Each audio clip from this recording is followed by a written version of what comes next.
Well, welcome to session 3. What did you guys think of the food tonight? Thumbs up, down, good, awesome. That was courtesy of Mesa Manila. So if you didn't see the sign back there, the sign called out Mesa Manila, which is a restaurant owned by some of our parishioners here down New York Street by Menard. So if you like what you're being served, feel free to check them out.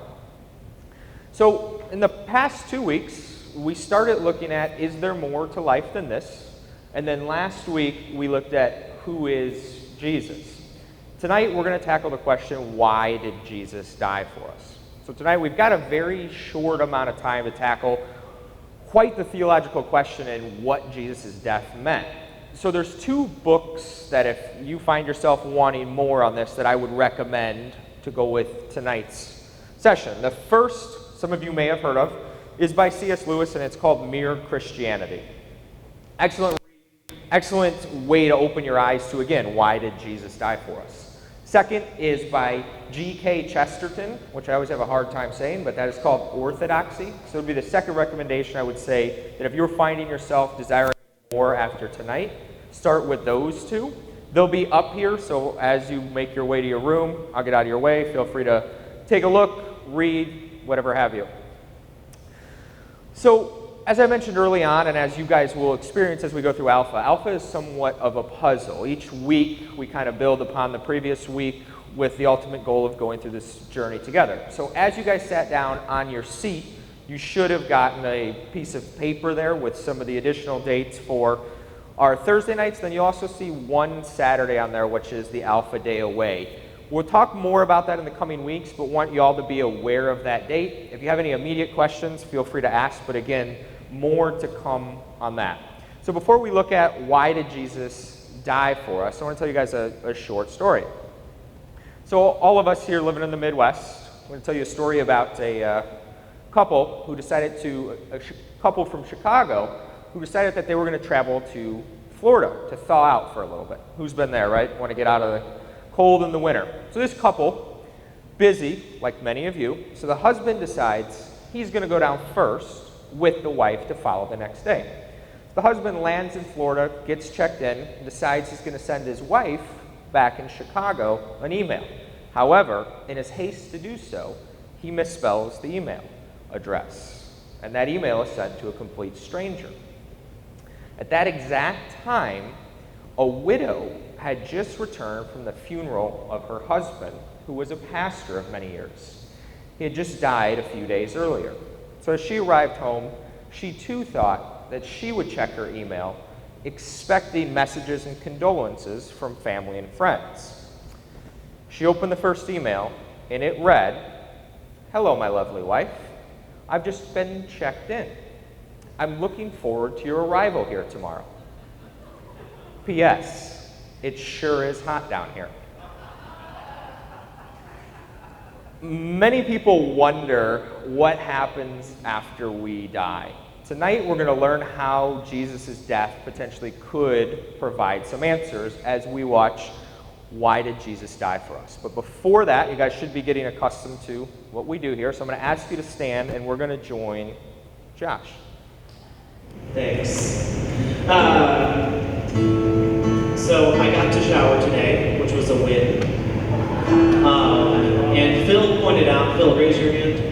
Phil pointed out that I have the swoopy hair, and where the what did you say? Where the swoopity doopity dippity doodah? Oh my goodness. So Alex and I are part of the skippity doodah dippity doodah day crew.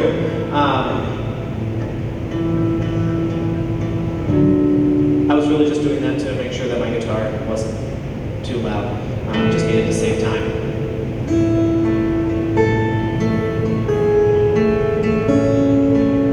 Although it does feel really nice to be clean for once. I do shower more often than I let on, I promise. I'm not that gross. But I do try and nap when she does, which isn't very effective with my time. Tonight we're going to talk about why Jesus died for us.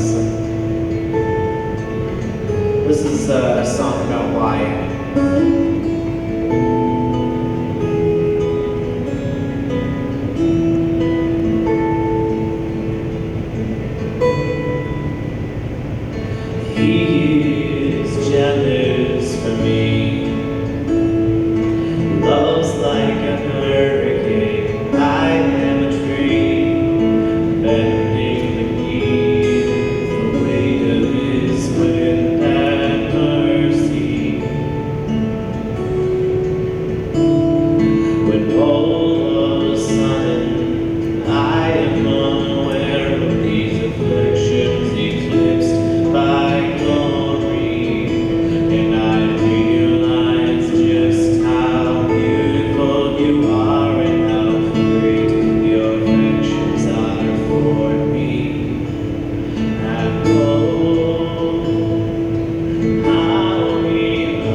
on singing doing songs throughout the remainder of these sessions.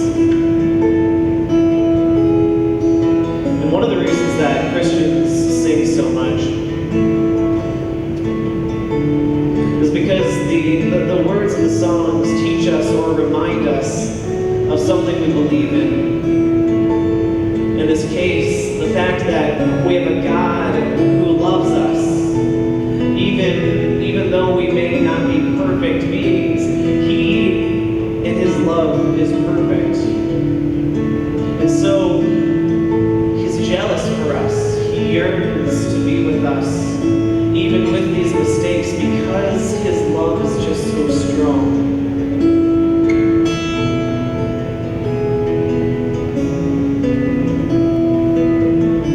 So much so that technology just can't even hold up for it.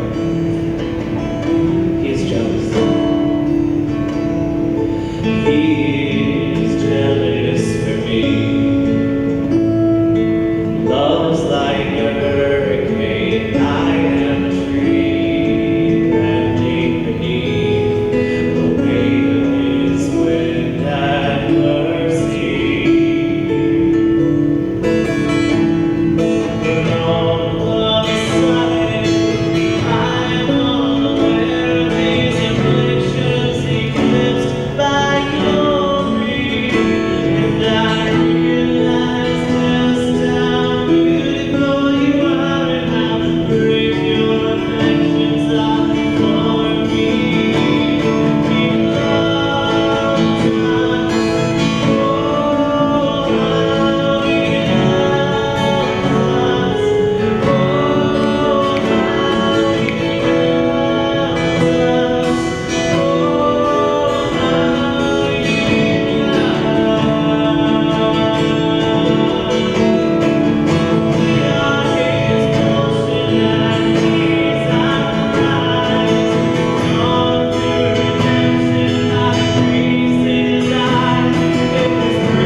Oh my gosh.